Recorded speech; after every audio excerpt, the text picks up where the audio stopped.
परिवहन मंत्री प्रताप सरनाईक यांनी मराठी शिकण्यासाठी अमराठी टॅक्सी रिक्षा चालकांना मुदतवाढ दिली आहे। त्यामुळे मनसे वाहतूक सेनेचे संजय नाईक यांनी संताप व्यक्त केलाय।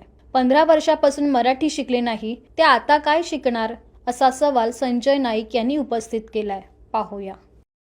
नाईक साहेब, आज परिवहन मंत्री प्रताप सरनाईक यांनी मराठी संवाद अनिवार्य निर्णयाला मुदतवाढ दिली आहे, कसं बघताय?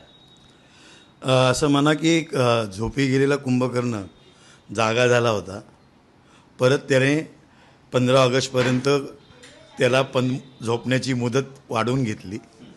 ह्या निमित्ताने एक सुरेश भटांची एक कविता आणि त्याचं शेवटचं कडवं हे मला या ठिकाणी खास करून नमूद करा असं वाटतं। कविता आहे, लाभले आम्हास भाग्य बोलतो मराठी। त्याचं शेवटचं कडवं आहे की पाहुणे जरी असंख्य पोसतो मराठी, आपुल्या घरात हाल सोसतो मराठी, हे असे कितीक खेळ पाहते मराठी, शेवटी मदांध तख्त फोडतो मराठी। झाले झोपे झालेले, परत आता झोपी होतील। आणि आता शेवटचं जे वाक्य आहे की शेवटी मदांध तख्त फोडतो मराठी। 1 मे महाराष्ट्र दिन आहे। असंख्य प्राणाची आहुती, असंख्य कारावास भोगून लढाई करून हा महाराष्ट्र मिळवलेला आहे। आणि त्या शहीदांना आदरांजली म्हणून आपण एक आनंद, त्यांनी केलेल्या प्राणाची आहुती, त्याच्यामुळे आज आपण महाराष्ट्र दिन साजरा करतो। एक चांगली सोन्याची सुवर्ण संधी प्रताप सरनाईकांनी घालवली असं माझं स्पष्ट मत आहे। आणि मग त्याच्यामध्ये त्या शेवटच्या ओळीचा जो अर्थ आहे की शेवटी मदांध तख्त फोडतो मराठी, हे काम आमचं 1 तारखेपासून आम्ही सुरुवात करणार आहोत। त्यांना शिकवू दे, नाही शिकवू दे, कोणाला शिकवतायत, कारण हे एक मोठं कुरण, भ्रष्टाचाराचं कुरण हे 2017पासून सुरू झालेलं आहे आणि ते 2019पासून ह्या सगळ्यांच्या हातामध्ये आहे। आणि मग ते कुरण कसं सोडतील, म्हणून ते कुरण चालू राहावं म्हणून त्यांनी 1 मे ते 15 ऑगस्टपर्यंतचा जो कालावधी घेतला आहे त्याच्यामध्ये ते 15 वर्ष झाली। आज असंख्य रिक्षाधारक, टॅक्सीधारक, ओला उबरधारक आज ह्या ठिकाणी आपल्या मातीमध्ये राहून आपल्याला स्वतःच चरित्रासाठी मेहनत घेऊन जे काय उदरनिर्वाह करत आहेत ते मराठी शिकले नाहीत अजून। मग ह्या 1.5 महिन्यामध्ये कुठून ते मराठी शिकणार आहेत?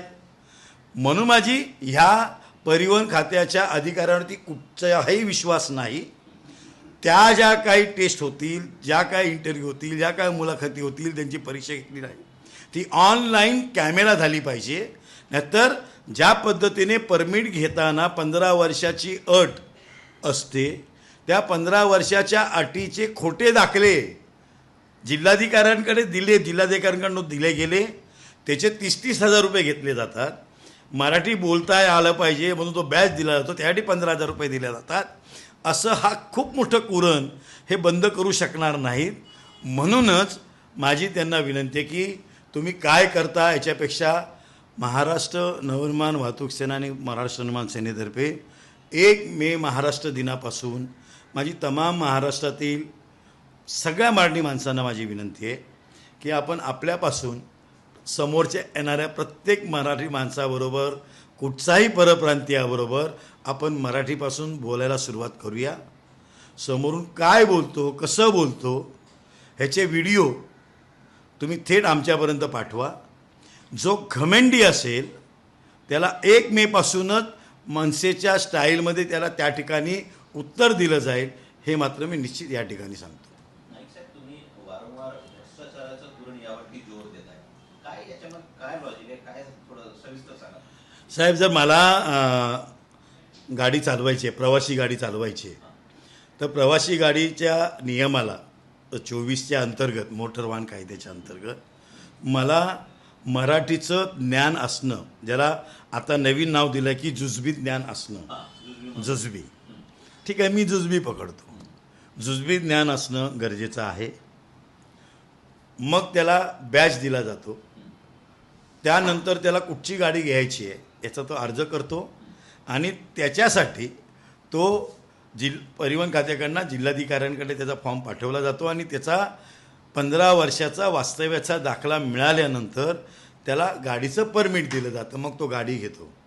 ही सत्य परिस्थिती सगळ्यांच्या पुढे असताना असंख्यपणे माझ्याकडे खूप पुरावे आहेत. मी तुम्हाला नक्की सांगेन. तुम्ही मला ते एक दिवस मला प्रदर्शन करायचे आहेत कसे डिगीचे ढीग ह्या लोकांनी खोटे दाखले दिले गेलेले आहेत. आणि त्याच्यावरती मी मध्यंतरी प्रेस नोट दिली होती, प्रेसमध्ये दिलं होतं की कशा पद्धतीने उपजिल्हाधिकाऱ्यांची स्टेटमेंट आहे की त्यावेळेला असंख्य फॉर्म आले, आम्ही जे काम करतो त्याच्या त्या अडचणीतून आम्ही अनावधानाने आणि चुकीने हे दाखले दिले गेले. हे जिल्हाधिकाऱ्यांना त्यांनी उत्तर दिलेलं आहे आणि तरीसुद्धा त्यांना परमिट मिळालं. हे खरं म्हणजे महाराष्ट्र शासनाचं दुर्दैव आहे. म्हणजे मंत्री महोदयांनी ज्याला मंत्रिपदाची शपथ घेतली, कायदा आणि प्रस्ताव म्हणजे कायद्याच्या अनुसरून राहून मला माझं कार्य करायचं आहे, मग हा कायदा असताना परत तुम्ही त्याला बगल देऊन का करताय? म्हणजे कुठेतरी हे कुरण चालूच राहायला पाहिजे. पैसे आम्हाला मिळाले पाहिजे. त्याच्या पलीकडे यांचा कुठचाही महाराष्ट्रातील मराठी माणसांबद्दल कुठचाही त्यांचा आदर नाही आहे, त्यांची आवड नाही आहे, त्यांच्याबद्दल आदर नाही आहे. हे या माध्यमातून दिसते मला. दुसरं जी कारवाई 1 मे पासून सुरू होणार होती ती कंटिन्युअस राहील आहे. फक्त मराठी शिकवायला किंवा शिकायला मुदतवाढ दिलेली.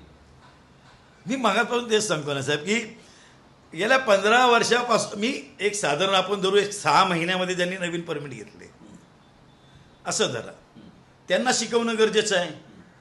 पण जो ह्या मुंबईत महाराष्ट्रामध्ये रिक्षा चालवतो त्याला 15 वर्षामध्ये जुजबी मराठी जर येत नसेल तर हा अट्टास कशाला आहे परिवहन मंत्र्यांचा?